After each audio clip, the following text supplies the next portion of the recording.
రక్షకుడైన యేసుక్రీస్తు నామంలో ఈ ప్రభు పునరుద్ధాన దినము కొరకై దేవుని మందిరంలో చేరి ఆ దేవాతి దేవుని నామాన్ని ఘనపరిచినటువంటి బిడ్డలకును ప్రభువును రక్షకుడైన యేసు నామంలో వందనాలు తెలియజేస్తున్నాను. అందరికీ వందనాలు. మనం పెంతెకొస్తు కాలమానములోనికి మరి 19వ ఆరాధనలో మనం దేవుని మందిరంలో చేరి ఉన్నాము. ఈ 19వ ఆరాధన కొరకు ఏర్పాటు చేయబడిన లేఖనాలను మనం చదివినప్పుడు ఆ లేఖనాల్లో ఉన్నటువంటి ధ్యానాంశం ఏమై ఉన్నది అంటే, సమీపించే మహిమ, ఆ మహిమలో మనము చేరాలి అనే ఆలోచన దేవుడు మనకు కలుగు చేస్తూ ఉన్నాడు.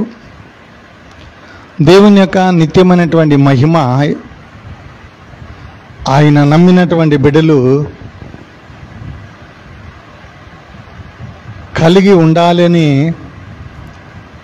దేవుడు కోరుకుంటున్నాడు. ఆ నిత్యమైనటువంటి మహిమను కలిగి ఉన్నటువంటి ప్రజలు ఎవరు అంటే, వారు ఇశ్రాయేలు ప్రజలు అని కూడా మనం గుర్తుంచుకోవాలి. ఇశ్రాయేలు ప్రజలు ఏ రీతిగా దేవుని మహిమను కలిగి ఉన్నారో,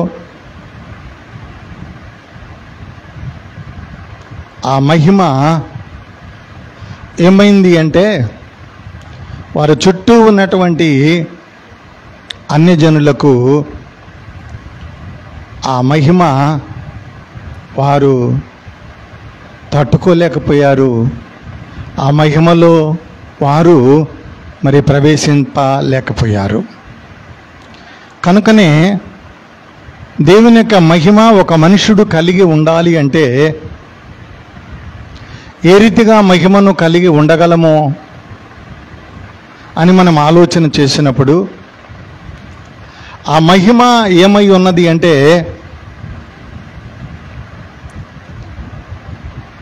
ఒక చిన్న ఆలోచన మనము పరిశుద్ధ గ్రంథములో నుండి మనము ఆలోచన చేస్తే ఆ మాటలు మనకు అర్థమవుతాయి. సాంసోను దేవుని మహిమను కలిగి ఉన్నాడు. పుట్టిన దగ్గర నుండి ఒక ప్రత్యేకమైనటువంటి మహిమ కార్యముల కొరకే ఆయనను దేవుడు పుట్టించుకున్నాడు. దేవుని యొక్క మహిమను కలిగి ఉన్నంతకాలము సాంసోను వేల కొలది, 10,000 కొలది, ఇంకా అనేక మంది, ఎంతమంది శత్రువులు వచ్చినా సాంసోను కలిగి ఉన్నటువంటి ఆ మహిమ ధాటికి నిలబడలేకపోయారు. ఎందుకొరకంటే సాంసోను ఆయన కలిగి ఉన్నటువంటి ఆజ్ఞ, దేవుడు తనకిచ్చినటువంటి వాగ్దానము, ఆజ్ఞలకు ప్రకారముగా అతడు ముందుకు వెళుతూ ఉన్నాడు గనక ఎవరు కూడా అతని ఎదుట నిలబడలేనంత మరి పరిస్థితిని మనము చూడగలము. చూడండి, అదే మహిమను సాంసోను ఆజ్ఞలో నుండి బయటికి వెళ్ళిపోయినప్పుడు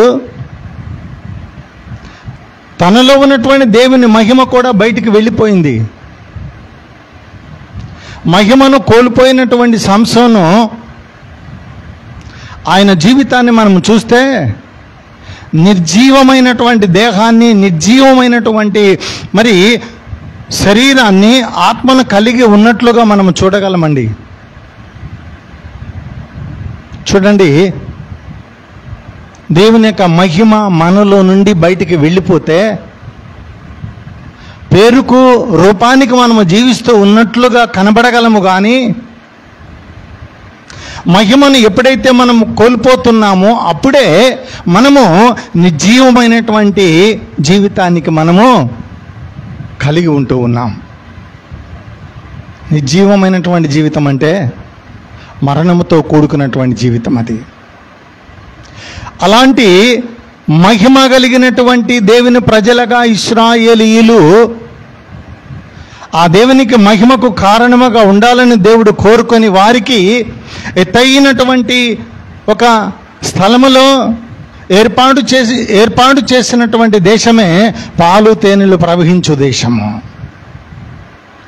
ఆ దేశంలో వారు నివాసమున్న దినములన్నీ కూడా ఎలా ఉండాలని దేవుడు కోరుకున్నాడు అంటే, ఇదిగో ఆ దేవుని యొక్క మహిమ వాళ్ళందరూ కలిగి ఉండి, ఆ మహిమతో కూడినటువంటి ఆశీర్వాదమును, ఆనందాన్ని వారు కలిగి ఉండాలని దేవుడు కోరుకున్నాడు. కానీ చూడండి, దేవుని మహిమ ఇశ్రాయేలు ప్రజలకు ఎంత దూరంగా ఉన్నదంటే, ఆమోసు గ్రంథము 6వ అధ్యాయము 3వ వచనాన్ని మనం చదువుదాం. చూడండి, ఉపద్రవ దినము బహు దూరముగా ఉన్నదనుకొని అన్యాయపు తీర్పు తీర్చుటకై మీ మధ్య మీరు పీఠములు స్థాపింతురు. చూడండి, ఇక్కడ ఏ దినమంట? ఇది ఉపద్రవ దినము. అంటే ఉపద్రవ దినము మరి ఇశ్రాయేలు ప్రజల మధ్యకు వచ్చింది అంటే, అది ఇశ్రాయేలు ప్రజలకు అది నాశనముగా ఉన్నది అని మనము ఆలోచన చేస్తే, ఇశ్రాయేలు ప్రజల మధ్య ఉండవలసినటువంటి దేవుని మహిమ బయటికి వెడలిపోవడం ద్వారా వారు ఏమయ్యారు అంటే, చూడండి, అన్యాయపు తీర్పులను తీర్చుటకై వారు ఏం చేసుకున్నారు అంటే, వారి మధ్య పీఠములను ఏర్పాటు చేసుకున్నారట న్యాయం తీర్చడానికి. న్యాయము తీర్చడానికి దేవుడు న్యాయాధిపతిగా ఉన్నాడు. కానీ ఇశ్రాయేలు ప్రజల యొక్క మరి వారు కలిగి ఉన్నటువంటి మహిమ వారిలో నుండి బయటికి వెళ్ళిపోవడానికి గల కారణం ఏంటి అంటే, వారికి వారే అధికారులుగా, వారికి వారే న్యాయాధిపతులుగా, వారికి వారే ఏం చేశారు అంటే తీర్పులు తీర్చినట్లుగా మనం చూడగలుగుతూ ఉన్నాము. అలా వారు తీర్పులు తీర్చడం ద్వారా దేవుని యొక్క మహిమ బయటికి వెడలిపోయింది. వారు నాశనకరమైనటువంటి భయానకమైనటువంటి జీవితాన్ని వారు కలిగి, వారి యొక్క జీవిత దినములు ఏ రీతిగా మరి వారు జీవించడానికి అవి దోహదపడి ఉన్నాయో కూడా మనం చూడగలుగుతాం. చూడండి, జెఫన్యా గ్రంథము 1వ అధ్యాయము 12-13 వచనాలను మనం చదువుదాము. చూడండి, ఆ కాలమున నేను దీపములను పట్టుకొని యెరూషలేమును పరిశోధింతును, మడ్డి మీద నిలిచిన ద్రాక్షారసము వంటి వారై యెహోవా మేలైనను కీడైనను చేయవాడు కాడని మనసులో అనుకొని వారిని శిక్షింతును. వారి ఆస్తి దోపుడు సొమ్మగును, వారి ఇండ్లు పాడగును, వారు ఇండ్లు కట్టుకుందురు గాని వాటిలో కాపురముండరు, ద్రాక్ష తోటలు నాటుదురు గాని వాటి రసమును పానము చేయరు. చాలండి, ఇక్కడ చూడండి, యెరూషలేము ఏమైపోయింది అంటే ఒక మడ్డి ద్రాక్షారసము రీతిగా ఆ యెరూషలేములో ఉన్నటువంటి ప్రజలు స్వచ్ఛతను కోల్పోయారు. దేవుడు ఇచ్చినటువంటి మహిమను కోల్పోయారు.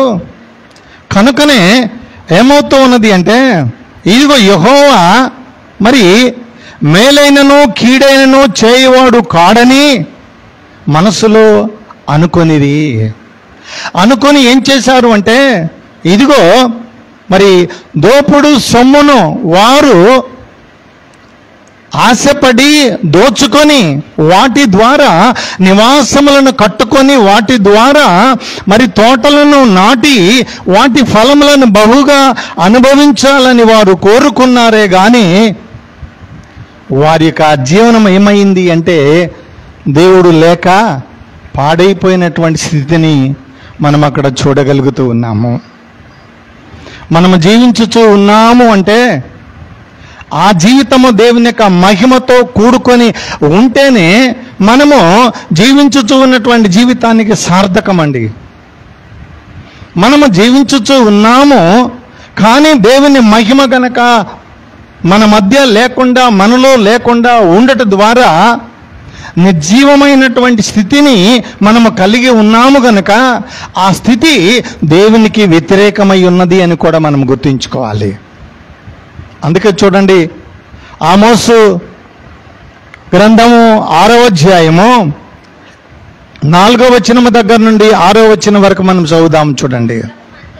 దంతపు మంచముల మీద పరుండుచు పాన్పుల మీద తమ్మును చాచుకొనుచు మందలో శ్రేష్టమైన గొర్రె పిల్లను సాలలోని క్రొవ్విన దూడలను వధించి భోజనము చేయుదురు. స్వరమండలముతో కలిపి పిచ్చిపాటలు పాడుచు దావీదు వలె వాయించు వాయిద్యములను కల్పించుకొందురు. పాత్రలలో ద్రాక్షారసము పోసి పానము చేయిచు పరిమళ తైలమును పూసుకొని ఉందురు గాని ఏసేపు సంతతి వారికి కలిగిన ఉపద్రవమును గురించి చింతపడరు. చూడండి, ఇశ్రాయేలు ప్రజల యొక్క జీవనం ఏమైంది అంటే, వారు దేవుణ్ణి మరచి వారి స్థితిని మనము చూసినప్పుడు ఎంతగా వారి స్థితి ఉన్నది అంటే, వారికి వారే సుఖవంతమైనటువంటి జీవితాన్ని వారు ఏర్పాటు చేసుకొని ఆ సుఖవంతమైనటువంటి జీవనములో వారు ఏం చేశారు అంటే, మరి పేదల ఎడల కనికరము లేకుండా ఆ పేదల ఎడల వారు ఏం చేశారు అంటే, మరి వారిని బలాత్కారం చేశారు. వారి దగ్గర ఉన్నటువంటి సొమ్మును వారు దోచుకున్నారు. దోచుకున్నటువంటి ఆ సొమ్ముతో వారు మంచి నివాసములను కట్టుకున్నారు.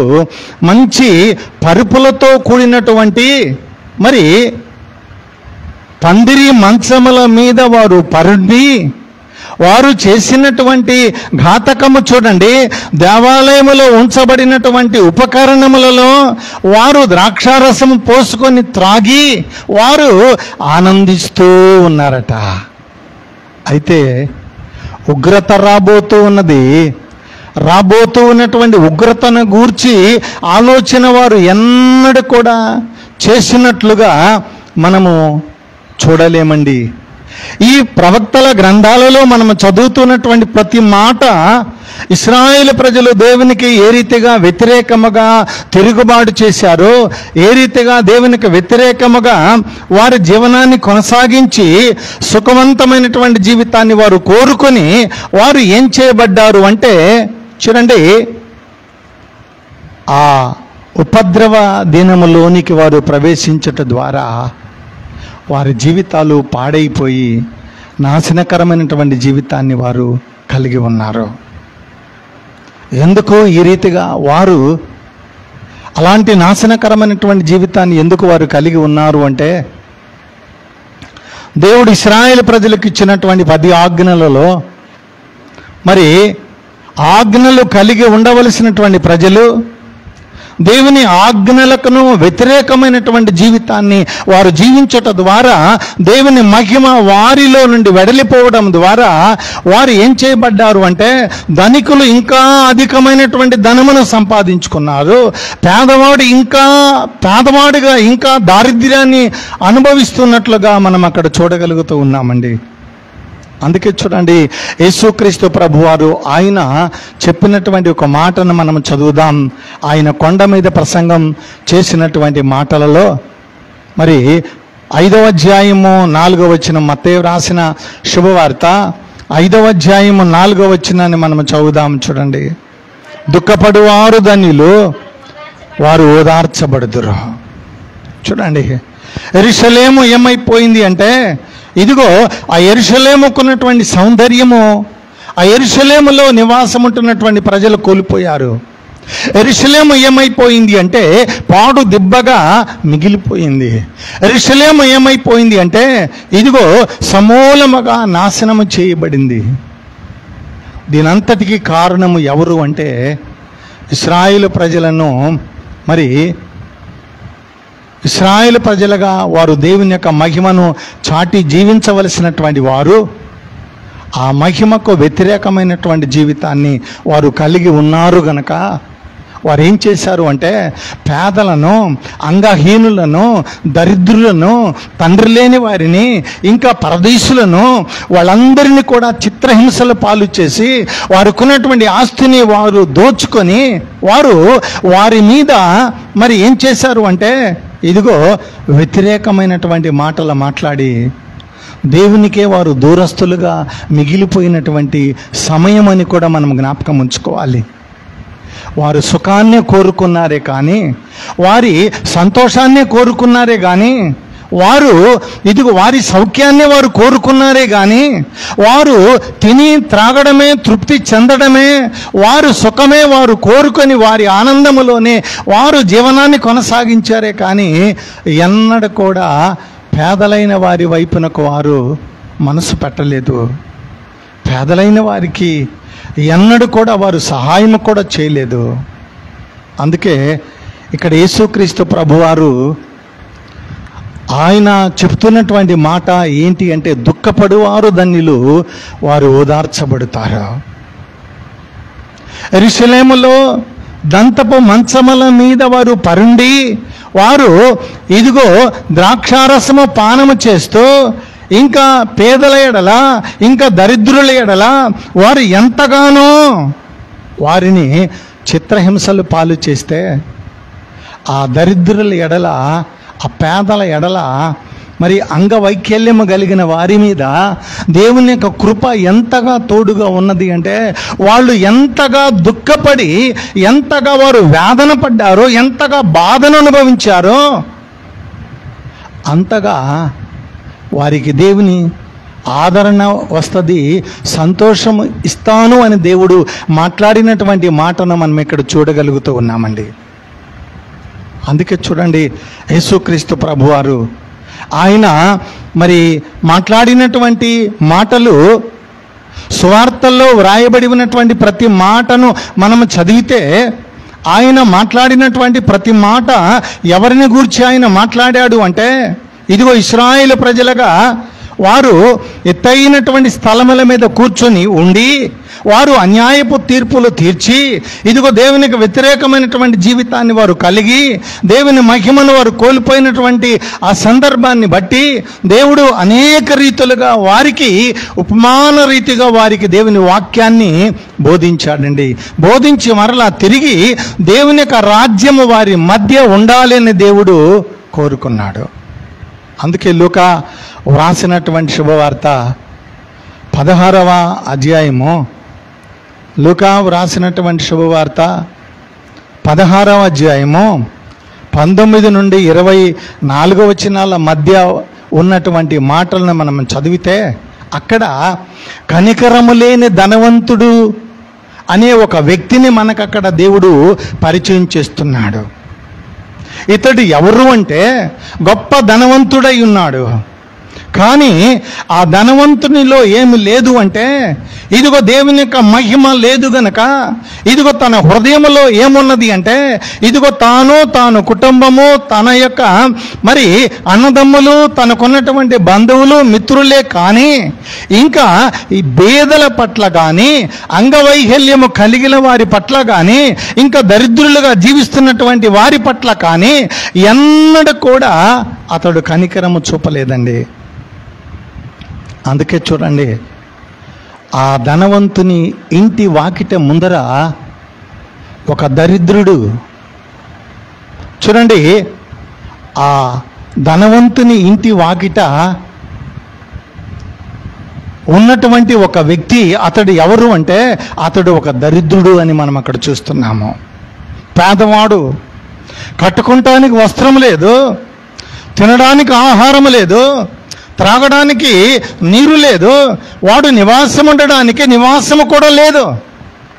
ఆ దరిద్రుని వాకిట ముందరే నిరంతరము జీవనాన్ని కొనసాగిస్తూ ఉన్నాడు. అతని ఆహారం ఏంటి అంటే, ఆ ధనవంతుడు తిని మిగిలిన ఆహారాన్ని అక్కడ బయట పారబోస్తే, ఆ పారబోసినటువంటి ఆహారమును ఏరుకొని వాడు తినుచు తన యొక్క పొట్టను నింపుకొని జీవనాన్ని కొనసాగిస్తున్నాడు.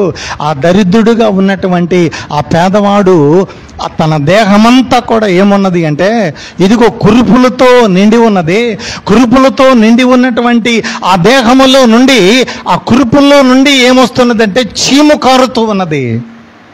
చీము కారుతూ ఉంటే ఆ కారుతూ ఉన్నటువంటి చీమును కుక్కలు ఆహారముగా మార్చుకొని అతని దేహమంతా కూడా మరి నాలుకతో నాకుతూ అతని దేహములో నుండి వస్తున్నటువంటి ఆ వ్యర్థమైనటువంటి ఆ పదార్థాన్ని కుక్కలు తిని అవి బ్రతుకుతూ ఉన్నాయి. ఇక్కడ చూడండి, ఒక దినమున దేవుని యొక్క మహిమ రాకడ వచ్చి ఉన్నది. ఆ మహిమ రాకడ వారిద్దరికీ సమాంతరమైనటువంటి దినమున వచ్చి ఉన్నది. పేదవాడు చనిపోయాడు, మరి పేదవాడు చనిపోయాడు, మరలా ధనవంతుడు కూడా చనిపోయాడు.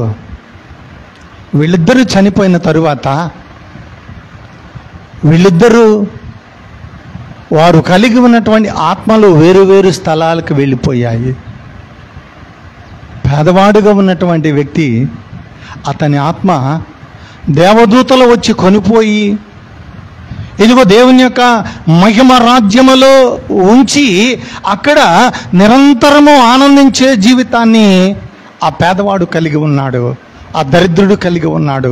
ఆ కురుపులతో దేహమంతా కూడా మరి దుర్వాసన కొడుతున్నటువంటి దేహాన్ని కలిగి ఉన్నటువంటి అతనిలో ఉన్నటువంటి ఆత్మ ఏమైంది అంటే ఇదిగో అతడు కలిగి ఉన్నటువంటి ఆత్మది మహిమతో కూడుకున్నది కనుక ఆ మహిమతో కూడుకున్నటువంటి దేహాన్ని కలిగినటువంటి ఆ పేదవాడు దేవుని యొక్క సన్నిధికి చేర్చబడ్డాడు. ధనవంతుడుగా ఉన్నాడు, గొప్ప జీవితాన్ని అతడు కలిగి జీవించాడు. అతడు చాలా సుఖవంతమైనటువంటి జీవితాన్ని జీవించాడు.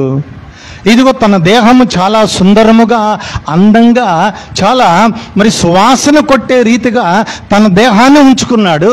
తన దేహములో ఎక్కడ కూడా మరి బలహీనత లేక, కురుపు లేక, ఇదిగో అరికాల నుండి నడినెత్తి వరకు చాలా సుఖవంతమైనటువంటి దేహాన్ని అతడు కలిగి ఉన్నాడు.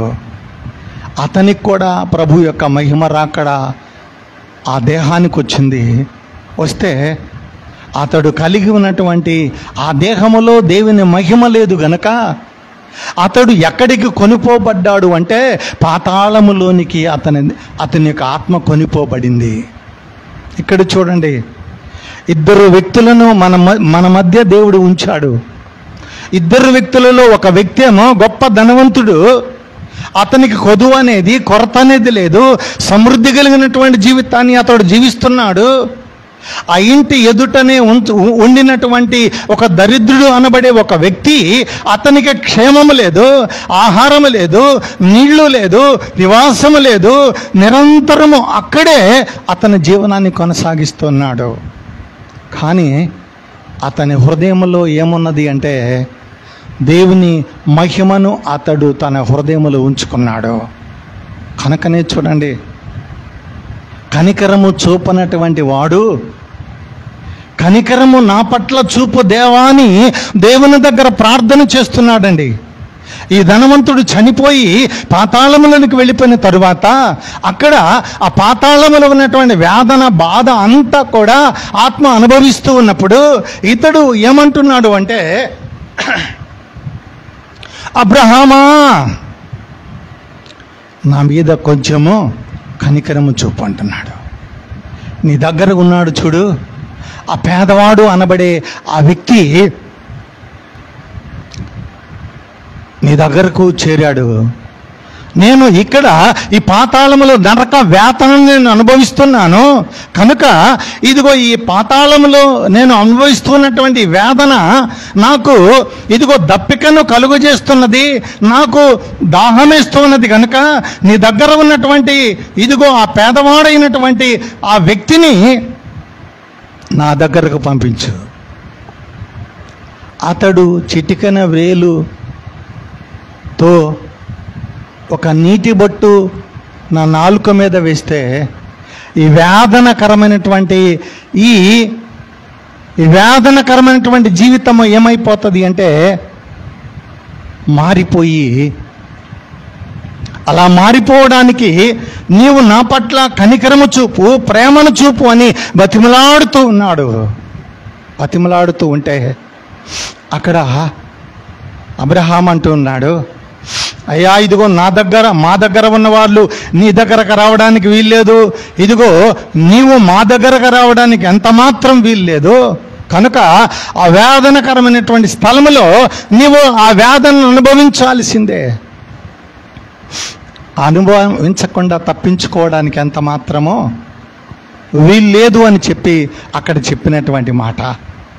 వెంటనే ఈ ధనవంతుడు అంటున్నాడు, అయ్యా ఇంకా నాకు 5 సహోదరులు ఉన్నారు. ఆ 5 సహోదరులు కూడా ఇదిగో ఈ వేదనకరమైనటువంటి స్థలానికి ఇదిగో వారు వస్తారు గనుక ఈ వేదనకరమైనటువంటి స్థలంలో నీకు రాకుండా నేను పడుతున్నటువంటి బాధను వారు అనుభవించకుండా ఉండాలి అంటే ఇదిగో నీ దగ్గర ఉన్నటువంటి ఆ వ్యక్తిని నా సహోదరుల దగ్గరకు పంపించి వారికి ఈ నరక వేదన నుండి తప్పించటానికి నీ మాటలను వారికి తెలియజేస్తే వారు ఈ స్థలానికి రాక నిత్యమైనటువంటి రాజ్యానికి వారు చేరతారయ్యా అని చెప్పి అక్కడ మరలా తిరిగి 2వసారి అతడు తన విన్నపాన్ని దేవుని దగ్గర ఉంచుకున్నాడు. అయితే చూడండి అక్కడ ఏమంటాడు, అక్కడ ఎవరున్నారు, అక్కడ ఇదిగో మోషే ఉన్నాడు, ప్రవక్తలు ఉన్నారు. వారు చెప్పినటువంటి మాట గనక వాళ్ళు వింటే ఆ వేదనకరమైనటువంటి స్థలములోనికి రాకుండా వారు తప్పించుకొని నిత్యమైనటువంటి మహిమలోనికి వారు ప్రవేశిస్తారు.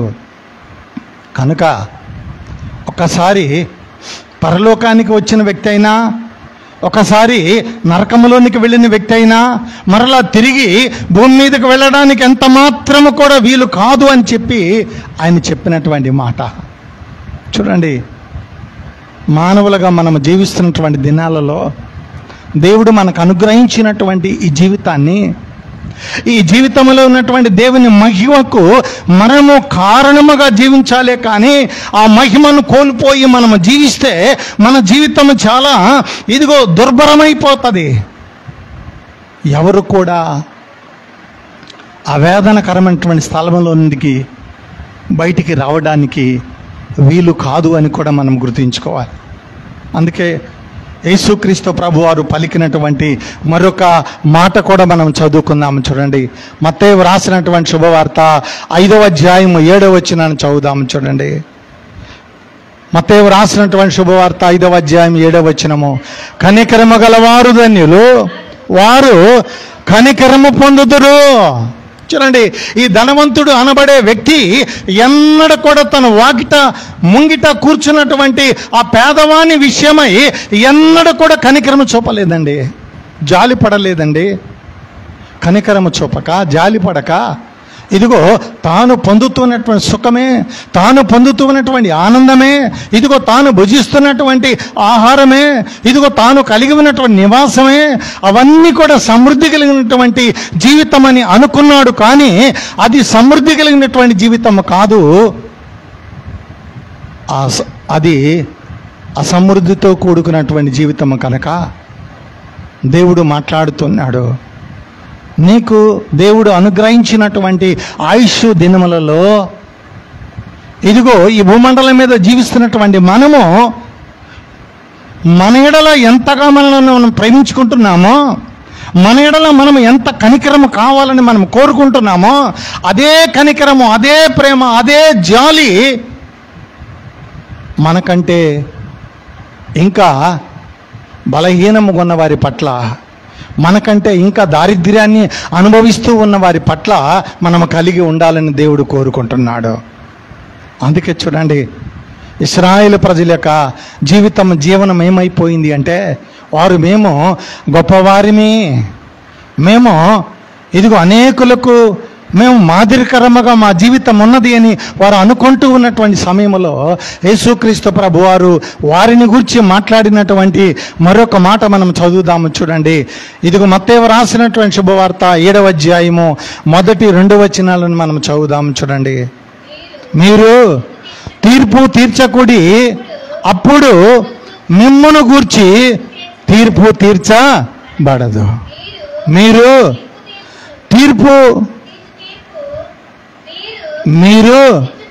తీర్చు తీర్పు చొప్పుననే మిమ్మును గూర్చి తీర్పు తీర్చబడును. మీరు కొలుచు కొలత చొప్పునే మీకును కొలవబడును అంటున్నాడు. ఇక్కడ చూడండి, ఎవరికి కూడా మనం ఏం చేయకూడదు అంటే తీర్పు తీర్చకూడదు. మనము ఏ రీతిగా తీర్పు తీర్చి ఇతరులకు మనం న్యాయం చెప్తామో అదే తీర్పు, అదే న్యాయాన్ని మనకు కూడా వస్తుంది, మనకు కూడా వర్తిస్తుంది. కనుక దేవుడు అంటున్నాడు, నువ్వు ఎవ్వడికి తీర్పు తీర్చకో. ఒకవేళ ఆ తీర్పు ఏదైనా నువ్వు తీర్చే తీర్పులో లోపముంటే, పాపముంటే, అదే పాపము, అదే లోపము మరలా తిరిగి నీకు కూడా వస్తుంది. జాగ్రత్త అని 2వ వచనంలో ఆయన మాట్లాడుతూ ఉన్నాడు. చూడండి, మీరు తీర్పు ఒప్పు చొప్పుననే మిమ్మల్ని గూర్చి తీర్పు తీర్చబడును. మీరు కొలుచు కొలత చొప్పుననే మీకును కొలవబడును.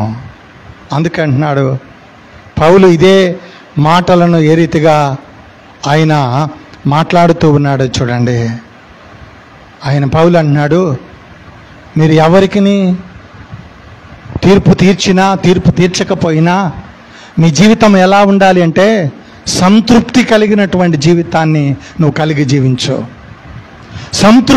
తృప్తి కలిగినటువంటి జీవితాన్ని నువ్వు జీవించు. తృప్తి లేకుండా నీవు జీవించే జీవితం అది దేవునికి వ్యతిరేకమైనది. కనుక నీకు ఉన్నదానిలోనే తృప్తిపడి, నీకున్న దానిలోనే నువ్వు ఆహారం తిని, నీకు ఉన్నదనములోనే నువ్వు మరి నీ అవసరములను తీర్చుకుంటూ నువ్వు అత్యాశకు పోయి నీవు నరకము పాలు కాకు అంటున్నాడు. అదే పౌలు మాట్లాడినటువంటి మాట తిమోతికి రాసినటువంటి 1వ పత్రిక 6వ అధ్యాయము చూడండి, 6వ వచనము దగ్గర నుండి వ్రాయబడి ఉన్నటువంటి మాట. సంతృప్తి సహితమైనటువంటి దైవ భక్తి గొప్ప లాభ సాధనమై ఉన్నది.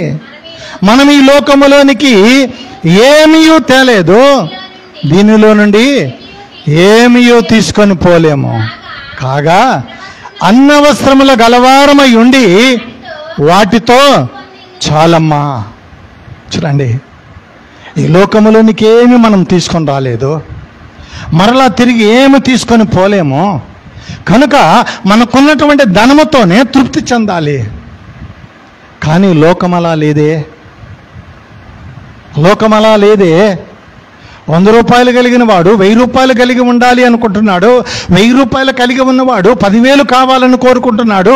10,000 కలిగిన వాడు 1,00,000 రూపాయలు కావాలని కోరుకుంటున్నాడు. 1,00,000 రూపాయలు కావలసిన వాడు 1,00,00,000 రూపాయలు కావాలనుకుంటున్నాడు. కానీ తృప్తి ఉన్నదండి? మానవుని యొక్క జీవితానికి ఎంత దేవుడు ధనమిస్తే, ఎంతగా దేవుడు ఇదిగో సంపదిస్తే తృప్తి ఉంటుంది. అందుకే మానవుడు కలిగి ఉన్నటువంటి జీవితానికి తృప్తి లేదండి, తృప్తి లేదు. మనం ఈరోజు తింటాము, రేపటికి దాచుకుంటాము, ఇంకా మరుసటికి దాచుకుంటాము. ఇంకా మనము జీవించిన జీవితకాలము మన యొక్క కుమారులు కుమార్తెలు మనమ సంతానము, ఇంకా వారి సంతానము భూమి మీద ఉన్న దినములన్నీ కూడా జీవించి ఉండడానికే తృప్తి లేనటువంటి ధనాన్ని సంపాదించుకొని, తృప్తి లేనటువంటి ఐశ్వర్యాన్ని కలిగి మానవుడు ఇంకా పరుగులెత్తుతూ ఉన్నాడే కానీ ఇదిగో తాను కలిగి ఉన్నటువంటి అత్యాశకు అతడు ముగింపు చెప్పడం లేదండి. అందుకే చూడండి, పౌలు అంటున్నాడు, నువ్వు అత్యాశకు పోకు. నువ్వు అత్యాశకు పోతే అది ఎన్నడూ కూడా నీకు తృప్తినివ్వదు. ఇదిగో ఎండమావులను చూడు, ఎండమావులను నీవు చూసి ఆ ఎండమావుల ద్వారా నువ్వు దప్పిక తీర్చుకోవాలని ఇంకా పరిగెత్తి ముందుకు పడి ప్రాణాలు కోల్పోవడమే కానీ ఆ ఎండమావుల ద్వారా నీ దప్పిక తీరదు అని దావీదు ఆయన వ్రాసినటువంటి కీర్తనలో కూడా మనము చూడగలమండి. అందుకే ఇక్కడ పౌలు చెప్తున్నటువంటి మాట, అలాగనే ప్రవక్త అయినటువంటి ఆమోసు చెప్తున్న మాట, కీర్తనాకారుడు చెప్తున్నటువంటి మాట, ఇదిగో యేసుక్రీస్తు ప్రభువారు చెప్తున్నటువంటి మాట, ఇదిగో అపోస్తలుడైనటువంటి పౌలు చెప్తున్నటువంటి మాట, ఇదిగో ఈ భూలోకములో మనం జీవించడానికి కావలసినటువంటి జీవన సంబంధమైనటువంటి ఇదిగో తృప్తిని మనము కలిగి మనం బ్రతకడానికే మనము మన మనస్సును దేవుని వైపునకు మళ్ళించుకోవాలి. అలా తృప్తి లేకుండా మనం జీవిస్తే మనము దేవుని యొక్క మహిమను మనం కోల్పోతాము అని అదే పత్రిక పాఠము 6వ అధ్యాయము 16వ వచనములో పౌలు మాట్లాడుతున్నటువంటి మాట మనము చదువుదాము. చూడండి.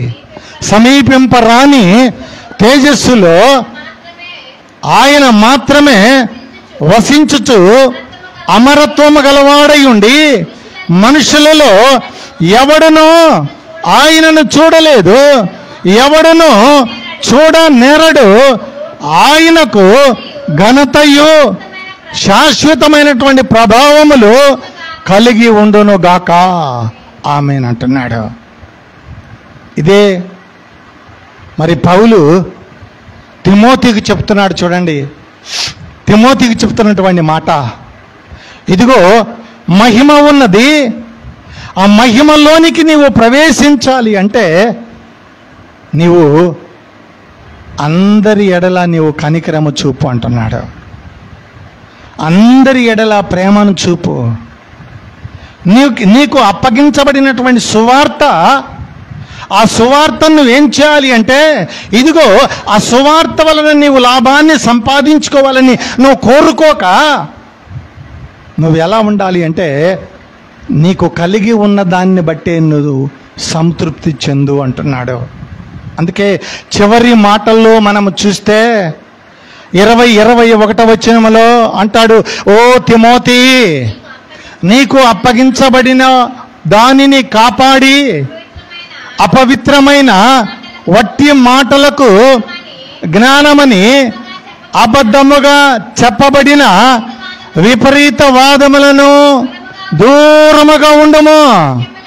ఆ విషయములలో ప్రవీణులమని కొందరు అనుకొని విశ్వాస విషయములలో తప్పిపోయిరి. చూడండి, పౌలు తిమోతికి రాస్తున్నటువంటి పత్రికలు అంటున్నాడు, ఇదిగో తిమోతి, నీకు అప్పగించబడిన దాన్ని జాగ్రత్తగా కాపాడుకొని, ఇదిగో చూడు, ఆ కాపాడుకున్నది ఏమవ్వకూడదు అంటే అపవిత్రమైపోకూడదు. ఇదిగో నీకు అప్పగించబడినటువంటి మాటలు మరి ఏమైపోకూడదు అంటే అజ్ఞానముగా నీవు మాట్లాడకూడదు. కనుక అజ్ఞానముతో కూడినటువంటి అబద్ధపు బోధలను నువ్వు బోధించక ఇదిగో నీవు ఏం చేయాలి అంటే విశ్వాసమును నీవు కాపాడుకొని ఒక మంచి యోధుడుగా నువ్వు ఉండాలని నేను ఆశపడుతున్నాను. అలా ఉండక అబద్ధమును ప్రేమించి అజ్ఞాని వలె నువ్వు జీవిస్తూ నువ్వు జీవిస్తున్నటువంటి జీవితము ద్వారా నీకేమవుతూ ఉన్నది అంటే ఇదిగో నీవు అవిశ్వాసిగా మారిపోయి నీలో ఉన్నటువంటి మహిమను కోల్పోయే ప్రమాదము ఉన్నది గనక అలా కాక దేవుని కృప నిరంతరము నీకు తోడై ఉండాలని నేను కోరుకుంటున్నాను అంటున్నాడు. ఈ మధ్యాహ్న కాలం ముందు మనం ఆలోచన చేయాలి. దేవుని కృప మనలో ఉంటే ఆ కృపను బట్టి మనము దేవుని యొక్క మహిమను మనము కలిగి ఉంటాము. దేవుని కృప మనలో ఉండాలి అంటే దేవుడిచ్చినటువంటి ఆజ్ఞలలో ఏ ఆజ్ఞను కూడా మనము తప్పిపోకూడదు. ఆజ్ఞలని కూడా మనము అనుదినము నెమరు వేసుకుంటూ జీవించాలి. అందుకే దేవుడు మాట్లాడుతున్నాడు, నీవు అన్యాయముగా నీవు ఎవరి పట్ల కూడా ప్రవర్తించకు. నీవు ఏ కొలత అయితే కొలుస్తావో అదే కొలతతో మరలా నీకు కొలవబడుతుంది, జాగ్రత్త అంటున్నాడు. నీకు దేవుడు దేహం ఇచ్చింది, ఇదిగో నువ్వు జీవించే జీవితంలో యథార్థంగా జీవించు. ఇదిగో ఇతరుల పట్ల కనికరము కలిగి జీవించు, ప్రేమను కలిగి జీవించే. కానీ ఇదిగో నీవు దంతపు మంచముల మీద, ఇదిగో పట్టు పరుపుల మీద నువ్వు పరుండి ఇదిగో నీవు సుఖాన్ని, సంతోషాన్ని నువ్వు కలిగి ఉండేటట్లు నీ జీవితాన్ని కోరుకోకు. అందరి ఎడల ప్రేమను చూపు, అందరి ఎడల దయను కలిగి ఉండు, అందరి ఎడల ఇదిగో కనికరము కలిగి ఉండు. అందుకే కనికరమును కోల్పోతే మనము దేవుని ప్రేమను కోల్పోతాము. కనికరాన్ని మనం కోల్పోతే దేవుని మహిమను కోల్పోతాము. కనికరమును మనం కోల్పోతే అదిగో దేవుడు మనకు అనుగ్రహించినటువంటి ఆ తేజోమహిమైనటువంటి ఆ మహిమ లోకాన్ని మనము కోల్పోతాము. వేదనకరమైనటువంటి స్థలములలో ఆ ధనవంతులకు మాదిరిగా మనము కూడా వేదన పడకుండా ఉండాలని దేవుడు ఆ ధనవంతుని యొక్క చరిత్ర పరిశుద్ధ గ్రంథంలో వ్రాసి మనకు ఇదిగో అనుదినము ఆ లేఖనాన్ని మనం చదువుకునే భాగ్యాన్ని దేవుడు మనకు అనుగ్రహించాడు. ఎందుకొరకంటే ధనవంతుని మాదిరిగా నువ్వు ఆలోచన చేసి మహిమ రాజ్యాన్ని కోల్పోకు. ఇదిగో నీవు పేదవాడై ఉన్నా కూడా తృప్తి కలిగి జీవించి ఆ మహిమ రాజ్యంలో చేరడానికి నీకు దేవుడు అనుగ్రహించినటువంటి ఆ కృప తోడుగా ఉండాలని నేను నిరంతరము కోరుకుంటున్నాను అని దేవుడు ఆమోసు ద్వారా ఇశ్రాయేలు ప్రజలకు చెప్తున్నాడు. మరలా దేవుడు ఇదిగో కీర్తనాకారుడైనటువంటి దావీదు కలిగి ఉన్నటువంటి జీవితం ద్వారా ఇదిగో ప్రజలకు బోధిస్తున్నాడు. యేసుక్రీస్తు ప్రభువారు ఈ లోకానికి వచ్చినటువంటి రీతిని బట్టి, పౌలు ఆ మాటలు గ్రహించినటువంటి రీతిని బట్టి ఇదిగో దేవుని యొక్క ఉన్నతమైనటువంటి పిలుపునకు మనము పిలువబడి ఉన్నామని గుర్తించుకోవాలని ప్రభు పేరిట ఈ సందేశం మనకు తెలియజేస్తున్నదండి. నీవు నేను పిలువబడినటువంటి పిలుపు చాలా ఉన్నతమైనది, శ్రేష్టమైనది, పవిత్రమైనది. ఇదిగో అది దోషము లేనిది అని కూడా మనం గుర్తించుకొని దేవుని బిడ్డలుగా పరిపూర్ణమైన జీవితాన్ని మనం జీవిస్తూ ఆ ప్రభువుకి మహిమను తెచ్చేవారికి ఉండాలని ప్రభు పేరిట మనము చేస్తున్నాను. సమస్త జ్ఞానానికి మించిన దేవుని సమాధానం ప్రభు యేసుక్రీస్తు వలన మీ హృదయములకును తలంపులకును కావలి ఉండును గాక. ఆమేన్. దేవా నాయందు శుద్ధ హృదయము